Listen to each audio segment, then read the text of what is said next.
नमस्कार दोस्तों, स्वागत करते हैं डेली न्यूज अलर्ट में। आप सभी का बहुत बहुत स्वागत है दोस्तों। ताज़ा खबरों के लिए, किसान समाचार के लिए चैनल को सब्सक्राइब कर लीजिए, साथ ही बेल आइकन दबाना मत भूलिए, क्योंकि जब भी कोई बड़ी खबर अपलोड की जाए तो आपके पास नोटिफिकेशन आ जाए। किसान भाइयों को हाथ जोड़ के राम राम, सत श्री अकाल, सलाम, जय जवान जय किसान। भाइयों, आप सबके मन में ये सवाल रहते होंगे, लोग हमसे पूछते भी हैं कि आंदोलन की आगामी रणनीति क्या है, आंदोलन में आगे क्या होगा, क्या प्रोग्राम है। तो एक बड़ा कार्यक्रम संयुक्त किसान मोर्चा के नेताओं ने तय किया है और वो कार्यक्रम है 5 जून का। 5 जून की तारीख एक विशेष तारीख है, क्योंकि 5 जून को ही पिछले साल ये 3 काले कानून हमारे ऊपर जबरदस्ती थोपे गए थे।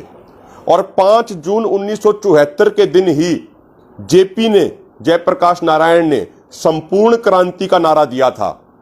और उस संपूर्ण क्रांति के नारे का नतीजा क्या रहा था, वो पूरे देश ने देखा था, जब इंदिरा गांधी की सरकार को जनता ने उखाड़ फेंका था।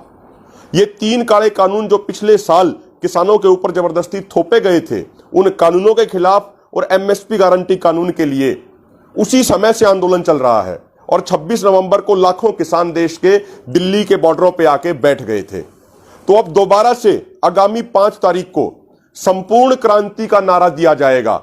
और यदि मोदी सरकार ने ये 3 काले कानून वापस नहीं लिए, यदि मोदी सरकार ने एमएसपी गारंटी कानून लागू नहीं किया, तो मोदी सरकार को भी देश की जनता, देश के किसान, देश के नौजवान, देश के मजदूर, 36 बिरादरी के भाई, सभी धर्मों के भाई मोदी सरकार को भी ठीक उसी तरह उखाड़ फेंकेंगे जैसे उस समय जेपी के आंदोलन में इंदिरा गांधी की सरकार को देश की जनता ने उखाड़ फेंका था। 5 तारीख को कार्यक्रम यह तय किया गया है कि बीजेपी और उसकी सहयोगी पार्टियों के जितने भी नेता हैं, उनके घर के बाहर जाके हमारे किसानों ने शांतिपूर्वक तरीके से 3 कृषि कानूनों की कॉपियों को जलाना है। और जहां पे बीजेपी या उसकी सहयोगी पार्टियों के नेता नहीं हैं, तो वहां पे जिला अधिकारी या तहसील अधिकारी के ऑफिस के बाहर जाके सभी किसान भाइयों ने 3 काले कानूनों की कॉपियों को जलाना है। और मेरे भाइयों, जैसे उस समय जेपी के आंदोलन ने देश को नई दिशा दी थी, तो आज का ये किसान आंदोलन है, ये भी पूरे देश को एक नई दिशा देने का काम कर रहा है। इस किसान आंदोलन ने बीजेपी, आरएसएस और उनकी सहयोगी पार्टियों का असली चेहरा और चरित्र पूरे देश के सामने उजागर कर दिया है। यह इस किसान आंदोलन ने साबित कर दिया है कि मोदी सरकार किसान विरोधी है, नौजवान विरोधी है, मजदूर विरोधी है, दलित विरोधी है, भाईचारे विरोधी है और देश विरोधी है। इसीलिए इस मोदी सरकार का विरोध किया जाना बहुत आवश्यक है, बहुत जरूरी है।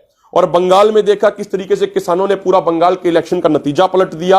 यूपी के जिला पंचायत इलेक्शन में किस तरीके से किसानों ने पूरा नतीजा पलट दिया। और अब किसान ये भी तय कर चुके हैं कि यदि हमारी मांगे पूरी नहीं हुई तो आने वाले दिनों में मिशन यूपी भी शुरू किया जाएगा। और उस मिशन यूपी के तहत सारे किसान मिलकर, पूरा संयुक्त किसान मोर्चा मिलकर ऐसा हाल बना देगा कि यूपी के अंदर बीजेपी की सरकार बनने की बात तो दूर है, यूपी के अंदर बीजेपी के विधायक चुने जाने की बात तो दूर है, यूपी के अंदर बीजेपी के नेताओं को गांव में वोट मांगने के लिए भी नहीं घुसने दिया जाएगा। ऐसी हालत इनकी बना देंगे।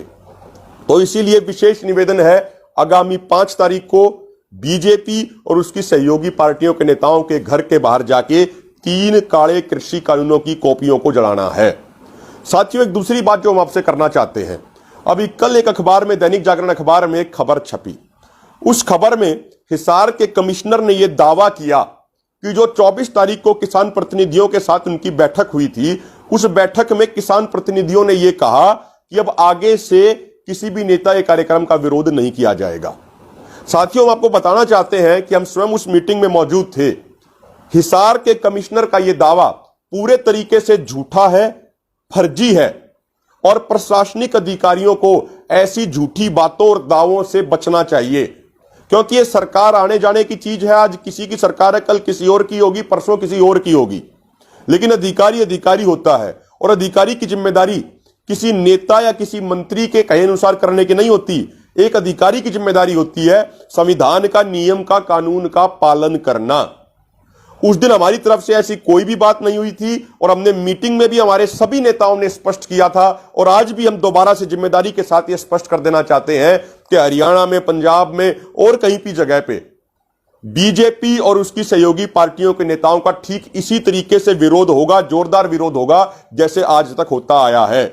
इनको अपने गांवों में हम बिल्कुल भी नहीं घुसने देंगे, यह बात बिल्कुल तय हो रखी है। और एक अंतिम बात मैं आपको ये बताना चाहूंगा कि ये नया मुद्दा आया है कि सिरसा में जिस तरीके से हमारे किसान भाइयों ने जो पुतला जलाया दुष्यंत चौटाला के घर के बाहर जाके, उस मामले में बेवजह हमारे 150 किसान भाइयों पर मुकदमे दर्ज कर दिए गए हैं। साथियों, जिस तरीके से पुलिस प्रशासन अत्याचार कर रहा है, बेवजह के मुकदमे दायर कर रहा है, यह बात बिल्कुल भी ना तो स्वीकार की जाएगी ना बर्दाश्त की जाएगी। पूरे हरियाणा का, पूरे देश का किसान आज एकजुट हो चुका है और इस तरह के तुगलकी फरमानों को बिल्कुल भी स्वीकार नहीं किया जाएगा। यदि प्रशासन यह सोचता है कि किसान केस लगाने से डर जाएंगे, तो किसान ना तो डरने वाले हैं, ना थमने वाले हैं, ना रुकने वाले, ना पीछे हटने वाले हैं। किसान कौम सिर्फ एक बात जानती है और वो है आगे बढ़ना। आज तक हमारा कार्यक्रम, पूरा आंदोलन शांतिपूर्वक रहा है। हम जिम्मेदारी के साथ ये वादा करते हैं पूरे देश से कि आगामी हमारे सभी कार्यक्रम भी ठीक इसी तरीके से शांतिपूर्ण रहेंगे। लेकिन हम पीछे नहीं हटेंगे, हम सिर्फ आगे बढ़ेंगे, आंदोलन को आगे बढ़ाएंगे और तीनों काले कानून वापस कराएंगे, एमएसपी पर गारंटी कानून बनवाएंगे। उसी के बाद अपने घर जाएंगे। या तो आंदोलन जीत के जाएंगे या दिल्ली के बॉर्डरों पे अपनी कुर्बानी दे के जाएंगे।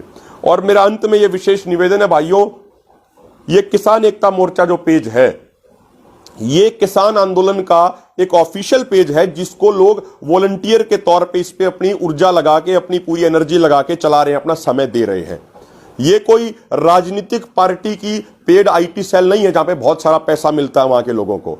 ये आपका पेज है, ये आपकी आवाज है, ये हर किसान की आवाज को पूरी दुनिया में पहुंचाने का काम करता है। तो इसीलिए विशेष निवेदन यह है कि किसान एकता मोर्चा पेज को अधिक से अधिक लाइक करो, अधिक से अधिक शेयर करो, इसकी वीडियो को शेयर करो। और जो रोजाना सुबह ट्विटर पे एक हैशटैग दिया जाता है, अमूमन वो हैशटैग नंबर 1 पर ट्रेंड करता ही है, उसको और भी ज्यादा ट्रेंड कराया जाए ताकि जो किसान एकता मोर्चा की टीम है पूरी, इसकी मेहनत सफल हो। आपने सुना, बहुत बहुत धन्यवाद। जय जवान जय किसान।